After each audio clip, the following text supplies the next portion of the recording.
Ladies and gentlemen, Blue here and back yet again with another Duel Links video, and we're doing 6 Samurai today. So this is a pet project. You'll probably see a few videos on the 6 Samurai on this channel in the near future, because I will be taking this deck all the way to King of Games. It's a Joey Field of the Warriors meme deck. Well, not really meme, but it's a bit of a meme skill, to be quite honest. We're using only the 4-star Samurai monsters. We're not using all of them. We're just using the most useful. The idea of this deck is it's very slow, very conservative. You play whichever Samurai monster is the most appropriate for the time, because they each have unique abilities and we'll go into what they do. You play a monster, and then if you have 2 on the field, you can use the effects that are appropriate, and then you skip your battle phase and just end the turn. So these are going to be long duels. You take it very relaxed and easy. You think about what they have as face down or face up cards. So all of the 6 Samurai do have some form of card destruction for your opponent.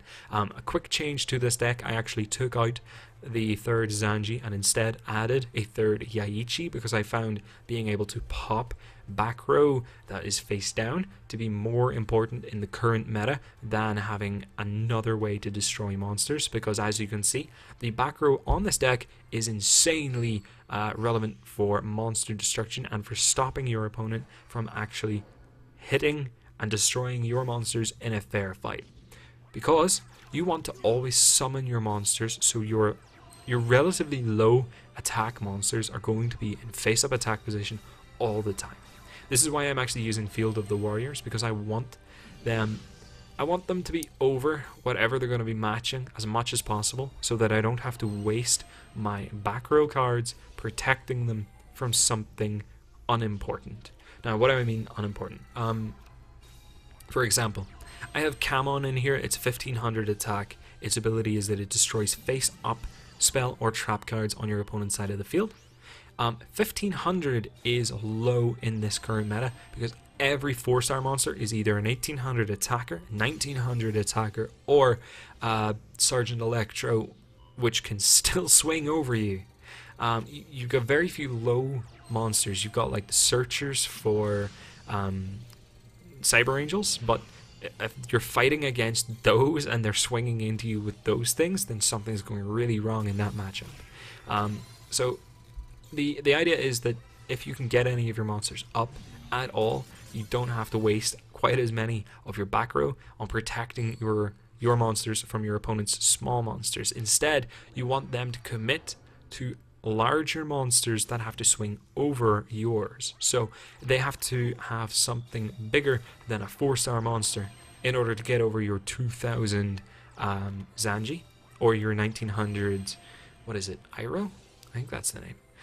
The idea then is that once they've committed to something bigger, like they've got a Red Eyes on the field, they've got a Takini on the field, whatever, you've got your enemy controllers, your mirror walls, your floodgate trap holes to mess with them, and then you can use your Samurai to pop their cards and work around it. So if you floodgate a monster into face down, or if they set any face down cards, you have Iroh there. That is one of your first monster destruction cards. It destroys any face down using its own effect. This is quite important because a lot of Searchers and cards that your opponent puts face down are going to be flip effect monsters or Searchers that can search their deck. A lot of those want to be destroyed by battle in order to get their effect off. But if you destroy it with an effect before the actual, what is it, battle step? Yeah, you destroy them with the effect before the battle step, and they don't get to activate their search effect, which is lovely. Flip monsters don't flip when it's destroyed by that effect either, so they don't get their flips. So you don't need to worry about Man-Eater Bug. You don't need to worry about what's that other one? Mecha Phantom Beast Hamstrat that spits out tokens when it flips over. You don't care about those.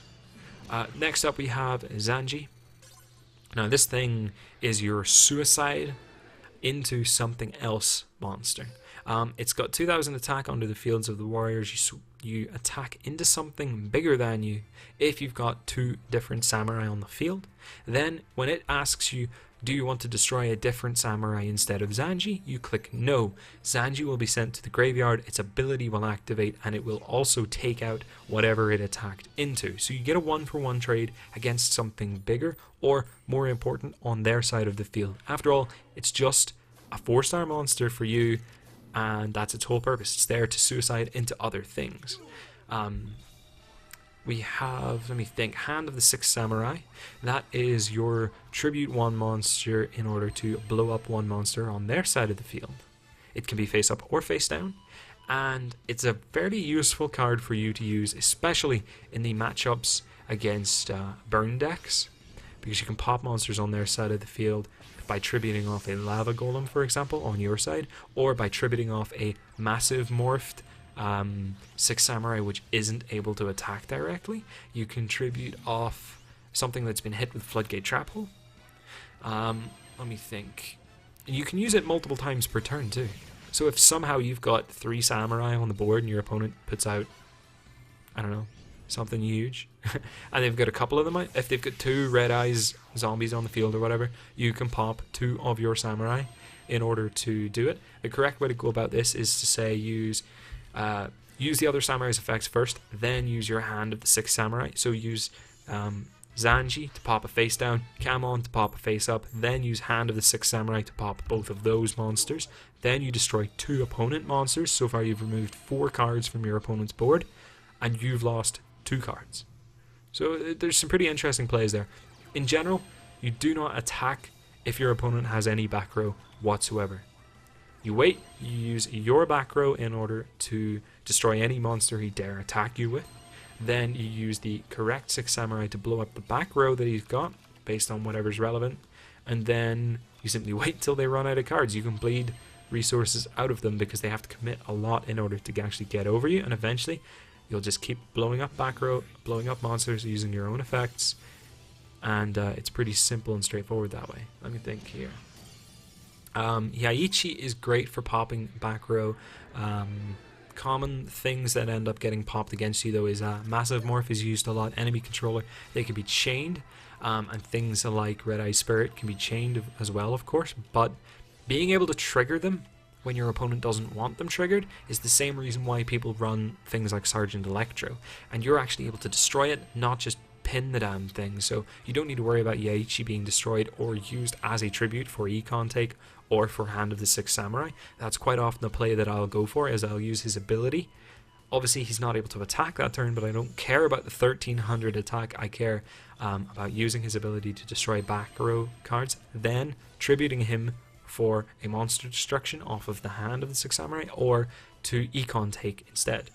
So it doesn't need to stay on the field after it's done its job of forcing your opponent's back row out.